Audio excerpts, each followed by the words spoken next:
were vampires and devils.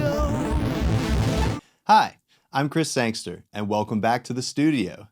Today I want to do a full debrief on my 100 days of practice challenge. What I learned, what I would do differently, and did I even complete the challenge? To start off, I want to say a huge thank you to my inspiration for the challenge, Hillary Hahn. I've talked about Hillary a bit on this channel before, but if you're unfamiliar, she is a world-class violinist and one of my all-time favorite classical musicians. She started the 100 Days of Practice Challenge 6 years ago as a social media project to encourage others to engage thoughtfully and regularly with practicing their instrument. So this year, I decided to take on the challenge for myself. The idea is to start January 1st and practice every day for the first 100 days of the year. I had some travel at the start of the year, so I began my journey on January 9th, 2023. Watch till the end of the video to find out how well I did at meeting the parameters of this challenge. What's up, everybody? We're back with a new challenge today, and it's called 100 Days of Practice. That's right, for the next 100 days, I'm gonna be practicing music every single day. For me, that's gonna be mostly voice and guitar, since those are my two main instruments. I have a few different ideas floating around in my head of what to practice, what to focus on, what kind of skills I want to sharpen up and hone, but I'll take you along for the journey and let you know how my 100 days of practice goes. It's going to be a tough challenge, I know that, to stick with it, but it's going to be rewarding. I'm going to be a better musician for it, and that's what we're after. So come along on the journey for my 100 days of practice. To practice both vocal and guitar, I established a routine of first warming up using the 10-minute vocal warm-up video from Jacob's Vocal Academy. Mommy made me mash my M&Ms. Mommy made me mash my M&Ms. Then I would play and sing a warm-up song on guitar.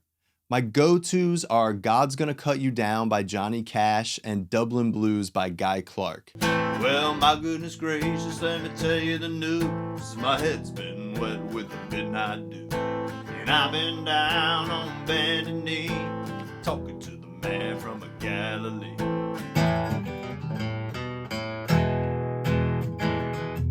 Well, I wish I was in Austin, in a chilly party bar, drinking Mad Dog margaritas, and not caring where you. They both sit very comfortably in my vocal range and allow me to feel fully warmed up before I move on to something more challenging. I would then focus on whatever I was trying to learn or perfect that day. Sometimes it was working through my old repertoire of cover songs. Like a bird on the wire, like a drunk in a midnight choir. I've tried in my way to be free. Or working on acoustic arrangements for the songs from my album Find a Way. I've been running out of patience, looking for answers. Oh, to find a way to the bottom of this bottle that I drank.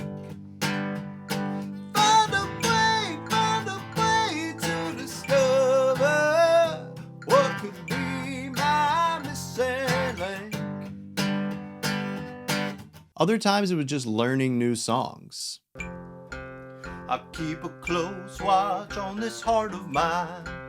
I keep my eyes wide open all the time. I keep the ends out for the tie that binds. Because you're mine, I walk the line. And learning new songs often led me to try to expand my practice routine in other ways. For example, while learning Tennessee Whiskey by Chris Stapleton, I realized that I really struggle with vocal runs. You're as warm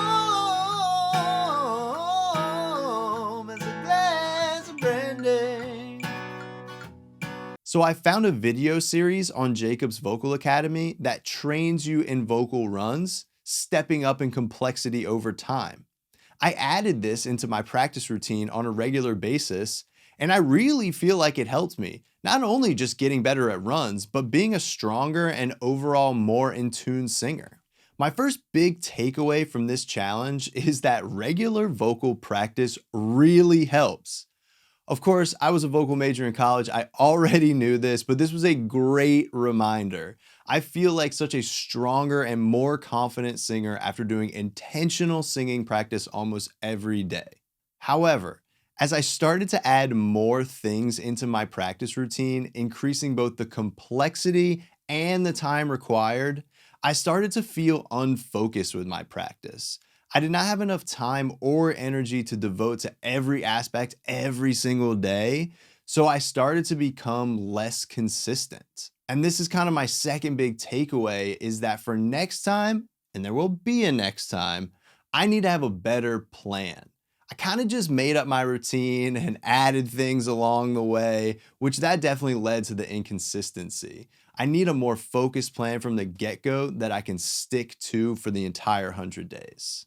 As the challenge wore on, I got more and more focused on just learning one very difficult song to play.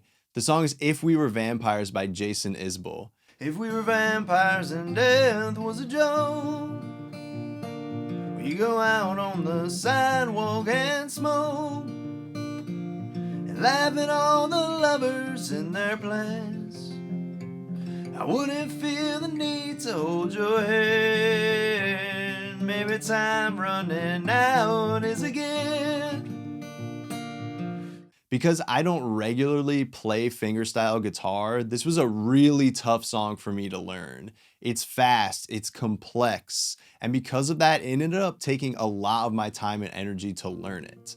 I'm really glad that I did because not only did it help me improve my chops on acoustic guitar, it's just a great song, great one to play, but it definitely led to some burnout and lack of motivation. I just had to be so methodical about how I learned it, going really slowly, piece by piece, measure by measure, day after day. And it honestly really started to wear on me. And it kind of just, led to some burnout and some lack of motivation on my part. My third and perhaps most important takeaway then is that rest days are okay to take, and they're an important part of a regular practice routine. Listen, I'll be honest. It was difficult for me to stick to the routine of practicing every single day. And a huge part of me said to myself, you can't take a rest day. That's failing the challenge. But because of this, I ended up just skipping a few days entirely. When I should have said, hey, I'm resting today. That's my practice. Or hey, I'm just going to listen to music today. And that's my practice. These are actually things that I noticed Hillary doing regularly in her challenge.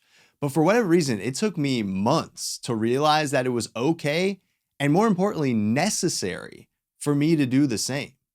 Rest is an important part of practice. And honestly, when I started posting more honestly and openly on my Instagram about my rest days and the need for rest days, I got a ton of positive feedback from you all. And that was really, really encouraging. So while I did end up completing the 100 days challenge, it actually took me 110 days to complete. I still think this is a win considering not only did I get better as a musician, but I learned some important lessons about myself and how to stay consistent along the journey. A big thank you to everyone who followed along with my Instagram stories, sent supportive messages and feedback and song requests along the way. I was really inspired by all of your positivity. I'll be back for another round of 100 days of practice in 2024 for sure. Don't forget to like, share, and subscribe, and I'll see you at the studio next time. Thanks.